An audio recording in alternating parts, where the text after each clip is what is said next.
সম্মানিত ভাই বন্ধুগণ, আসসালামু আলাইকুম। আজকে আমি আপনাদের সাথে কথা বলবো দুর্নীতি নিয়ে। আমরা সকলেই জানি অথবা আপনারা সবাই জানেন যে বাংলাদেশে সরকারি অফিস, আদালত এবং রাজনৈতিক সংগঠনগুলো প্রচুর পরিমাণ দুর্নীতি করে যাচ্ছে।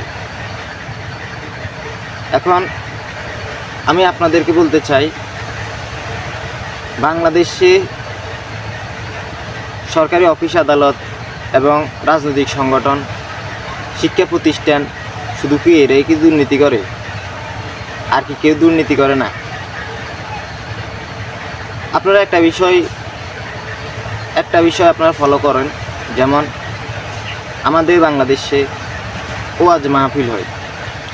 ওই ওয়াজ মাহফিলের মাধ্যমে বাংলাদেশের মুসলিম জাতিকে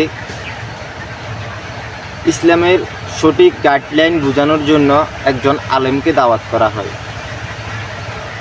তো ওই আলেম আসার পরে উনি ঘুষ, দুর্নীতি এবং জিনা, অবিচার এগুলোর বিরুদ্ধে কথা বলেন। এগুলো থেকে কিভাবে মানুষ রক্ষা পাওয়া যায়, একজন মানুষকে কিভাবে এই আল্লাহর পথে আনা যায়, ওটা বোঝানোর জন্য একজন আলেম অথবা একটা মাহফিল করা হয় গ্রামে। প্রত্যেকটি গ্রামে এখন বর্তমানে প্রত্যেকটি সমাজে এই মাহফিলগুলো হয়ে থাকে। এখন কথা হচ্ছে, যে আলেমকে আমরা দাওয়াত করে আনলাম, ওই আলেম আসার আগে আমাদের সাথে কন্ট্যাক্ট করে, আমি আসতে হলে আমার 20,000 টাকা দিতে হবে, আমাকে 30,000 টাকা দিতে হবে, আমাকে 50,000 টাকা দিতে হবে। এটা কি? তাহলে উনি যে এখানে আসছে, ওনার এটা কি দুর্নীতি হয় নাই? হ্যাঁ, উনি বলে ওনার একটা এতিমখানা আছে, ওনার একটা মাদ্রাসা আছে। হ্যাঁ, মাদ্রাসা আছে, ঠিক আছে, আপনার মাদ্রাসা আছে, মাদ্রাসার বিষয়টা হচ্ছে অন্যরকম। আপনি মাদ্রাসার জন্য টাকা তুলবেন, এইভাবে তো চেয়ে নিতে পারেন। আপনি আল্লাহর রাস্তায় টাকা চাইবেন, আর আপনি মাহফিলে আসতে হলে আপনাকে এত টাকা দিতে হবে। এটা কি আপনার দুর্নীতি হচ্ছে না? আমাদের দেশে আরেকটি বিষয় আছে, যেমন বাংলাদেশে একজন বাচ্চার নাম রাখতে হয়, একজন আলেমকে আনার পরে তাকে হাদিয়া স্বরূপ টাকা দেওয়া লাগে।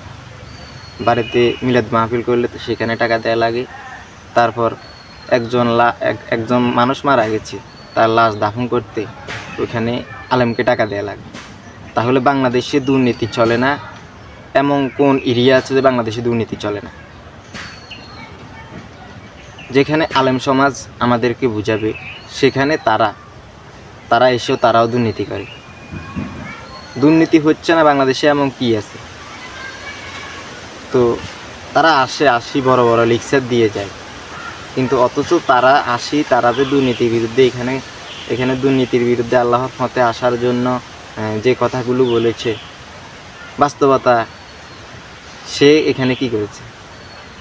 সে তো এখানে টাকার বিনিময়ে এসেছে, আল্লাহর পথে এসেছে, আল্লাহর কাজে এসেছে। সে আল্লাহর কাজে আসলে এখানে তো কন্ট্রাক্টের মাধ্যমে সে আসতে পারে না। এখন হ্যাঁ, আপনারা অনেকে বলবেন আমি আলেম সমাজের বিরুদ্ধে কথা বলেছি। না, আমি কোনো আলেম সমাজের বিরুদ্ধে কথা বলি নাই, কারণ আমি একজন মুসলমান। আমি আলেম সমাজকে ভালোবাসি, আমি অত্যন্ত ভালোবাসি আলেম সমাজকে।